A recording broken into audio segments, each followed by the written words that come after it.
Story Commander Thral'x held the human weapon between two of his four claws, turning it over with barely concealed amusement.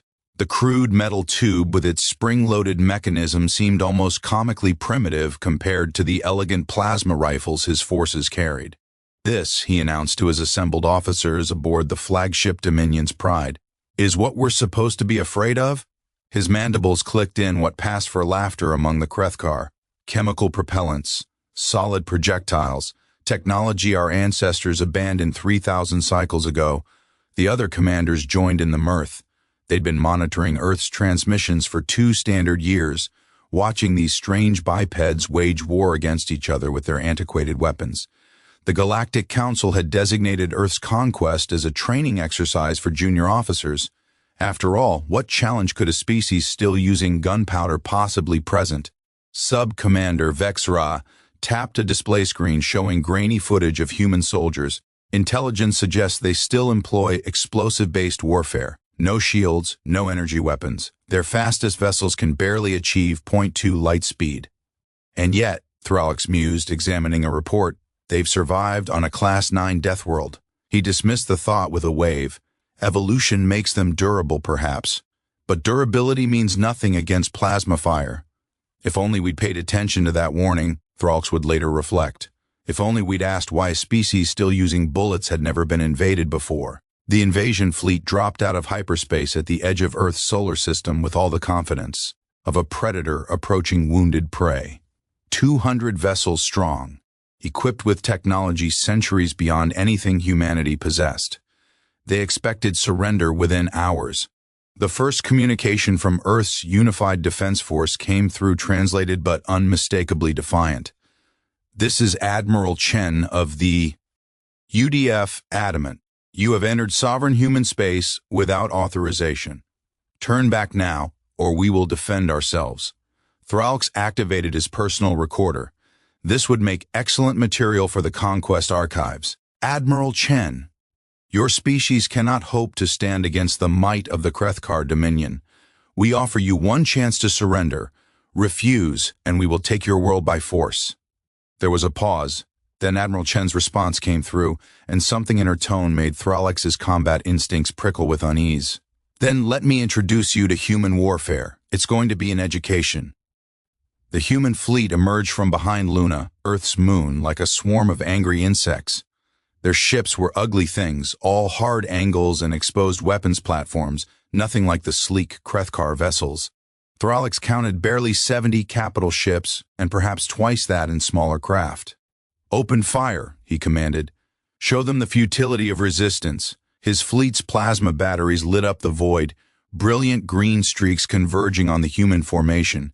The aliens expected instant devastation. What they got was their first lesson in human engineering. The human vessels didn't have shields. Instead, they'd armored themselves like ancient warships, layering meters of composite materials, ceramic plating, and what their sensors identified as simple steel. The plasma bolt struck home, scorching and melting, but the human ships kept coming. "Impossible," Vexra breathed. "Those ships should be slag." Then the humans opened fire. Thral'x's confidence shattered along with his flagship's forward sensor array. The humans weren't using plasma or lasers, they were using kinetic weapons, but on a scale the Kreth'kar had never imagined. Railguns hurled tungsten projectiles at a significant fraction of light speed. Missile batteries unleashed swarms of self-guiding munitions that twisted and dodged with frightening intelligence. And the explosions. By the ancestors, the explosions. A human torpedo struck the destroyer Sever Song amidships. The nuclear warhead detonated with the fury of a star, radiation washing over nearby ships, electromagnetic pulses frying sophisticated Kreth'kar electronics that had never been designed to withstand such primitive brutality. Shields are scattering the radiation, but those blast waves. Vexra's report was cut short as the Dominion's Pride lurched violently. "We're taking kinetic impacts. Their slugs are punching through our shields like they're not even there." "Of course they are," Thral'x realized with dawning horror. "Energy shields against solid matter traveling at relativistic speeds. We designed our defenses for plasma and particle weapons. Evasive maneuvers, all ships, combat spread." He watched his tactical display dissolve into chaos. 3 of his cruisers were already gone, torn apart by human firepower that couldn't have worked according to every tactical doctrine he'd ever studied. Captain Michael Torres stood in the CIC of the UDF adamant, coordinating his fleet's assault with the calm precision of someone who'd trained for this moment his entire life. Around him, screens showed the battle's progression, each human ship a dot of blue surrounded by clouds of red. "Missile Group 7 is Winchester, Captain," his weapons officer reported. "Reloading in 30 seconds. Pull them back behind the battleship screen. What's the status on railgun platforms Alpha and Bravo?" "Alpha's firing in 5-second intervals. Bravo took some plasma damage to the cooling systems, down to 1 gun." Torres nodded, eyes never leaving the holographic display. The aliens had better ships, better engines, better technology. But humans had spent 10,000 years perfecting the art of killing each other, and they'd learned to make every shot count. "Signal the Yorktown and Bismarck. I want a focused bombardment on that flagship's port side. Coincide it with the rail. Platform strikes. Let's see if their shields can handle simultaneous impacts from multiple vectors." The human fleet moved like wolves, packs breaking off to attack from unexpected angles, while others laid down suppressing fire. Missiles that seemed to miss suddenly reversed thrust, slamming into Kreth'kar ships from behind.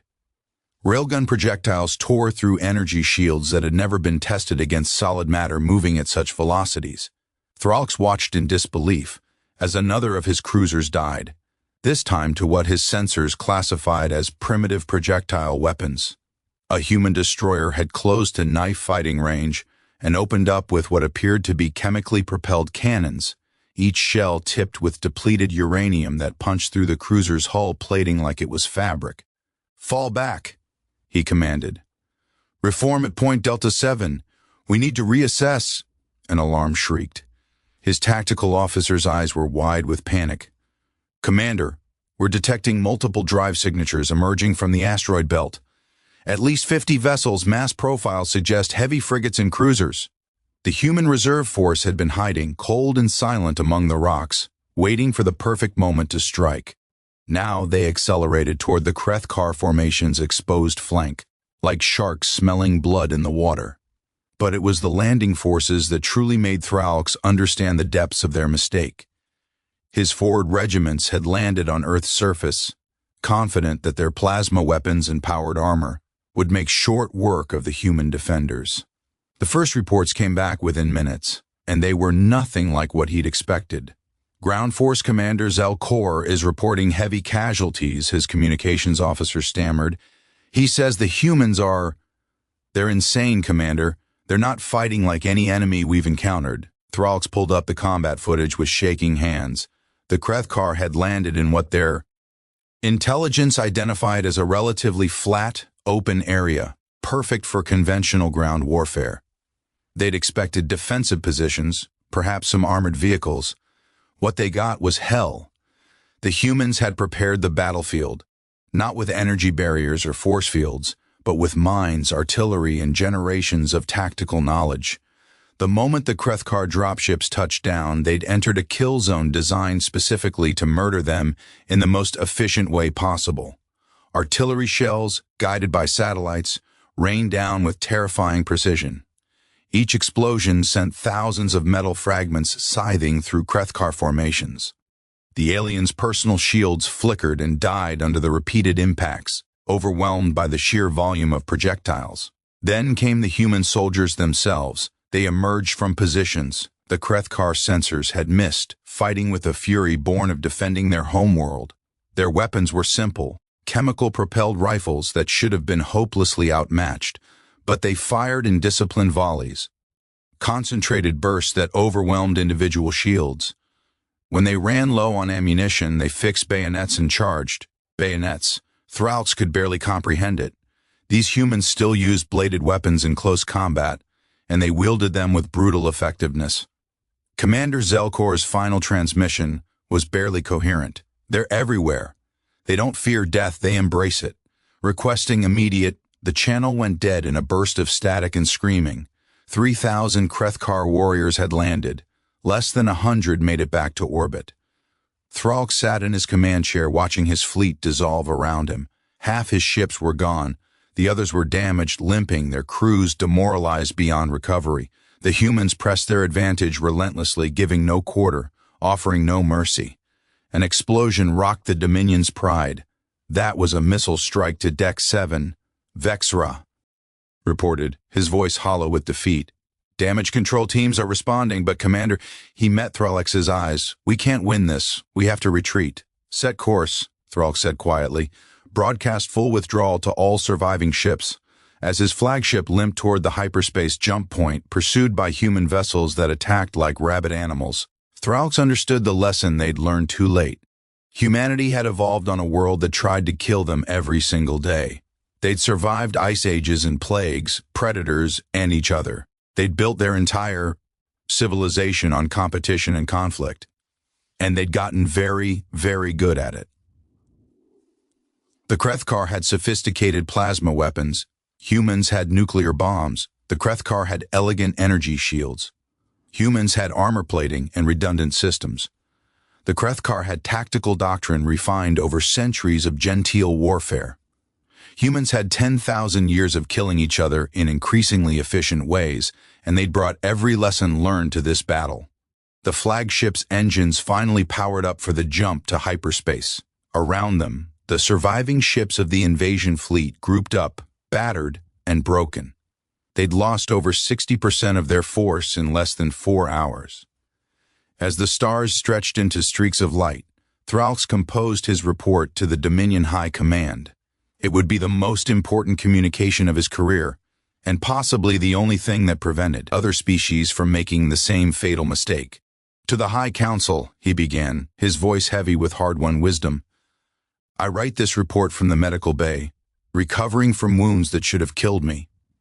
Our invasion of Earth has failed, utterly and completely. We attacked the humans believing their technology primitive, their weapons obsolete, their tactics simple. We were wrong on every count. The humans do not have the most advanced technology in the galaxy. They have something far more dangerous, the willingness to use absolutely anything to destroy their enemies. They turned their primitive weapons into devastatingly effective instruments of war. They fought not with elegance, but with brutal efficiency. They did not retreat when the odds were against them. They attacked. I recommend Earth be designated as a protected world, not for their sake, but for ours. Any species that survives on a Class 9 Deathworld, that still uses chemical weapons and kinetic projectiles because they remain effective, that charges into battle with knives when their guns run dry, these are not a species to be conquered. These are a species to be feared. 2 weeks later, the Galactic Council convened an emergency session. Thral'x's report had circulated through every major civilization, causing shock waves of disbelief and reevaluation. The humans, those primitive warlike creatures, had defeated a Kreth'kar invasion force. A motion was quickly passed, unanimous among all member species. Earth's sector was declared a quarantine zone. No military vessels were to approach within 10 light years without explicit human permission. Trade envoys only, and those under strict diplomatic protocols. But it was the final note in Thral'x's report that truly captured the essence of what they'd learned, the words that would be repeated in military academies across the galaxy for generations to come. We asked ourselves why. With their primitive weapons, the humans had never been invaded before. We assumed it was because no one had bothered. We were wrong. They had never been invaded because every species that considered it took one look at how humans wage war against each other and wisely decided to leave them alone. We should have done the same. I watched my warriors die to obsolete weapons wielded by soldiers who fought like cornered predators. I saw our superior technology fail against their brutal pragmatism. I learned that advancement is not measured in energy output or shield strength, but in the will to do whatever it takes to win. The humans don't have better weapons than us. They're just better at war. And after 10,000 years of practice against each other, they've become the best in the galaxy. Never, ever underestimate the humans. Admiral Chen stood on the observation deck of the Adamant, watching the last of the alien vessels flee beyond sensor range. Around her, Earth's defense fleet was already beginning recovery operations, collecting their dead, repairing their wounded ships. Her XO, Commander Jackson, approached with a datapad. Final casualty reports, Admiral. 28 ships lost, 19 badly damaged. Crew losses at approximately 4,000. Chen nodded slowly, feeling the weight of each name on that list. They'd won, but victory always came with a price. And the enemy? Over 120 ships destroyed or crippled. We're still pulling bodies out of the debris field. Make sure we treat their wounded with respect, Chen said quietly. They came here looking for conquest. Let them leave having learned about human mercy as well as human wrath. She turned back to the viewport, looking at the blue-green sphere of Earth hanging in the darkness. Humanity had passed its first test on the galactic stage, not with diplomacy or trade, but in the arena humans understood best. War. Think they'll be back? Jackson asked. Chen smiled, a predator's expression that would have terrified Thral'x if he'd seen it. Would you be? Across the galaxy, in military headquarters and strategic planning rooms, a new designation appeared in the databases beside Earth's entry. Not a threat rating or a resource value, but a simple warning that would save countless lives in the years to come. Species type, Deathworlders threat assessment, extreme recommended action, do not engage, and on Earth. Humanity went back to the business of living, secure in the knowledge that they'd taught the galaxy an important lesson. You don't judge a weapon by how advanced it is. You judge it by how well it gets the job done. And when it came to getting the job done, humans had written the textbook.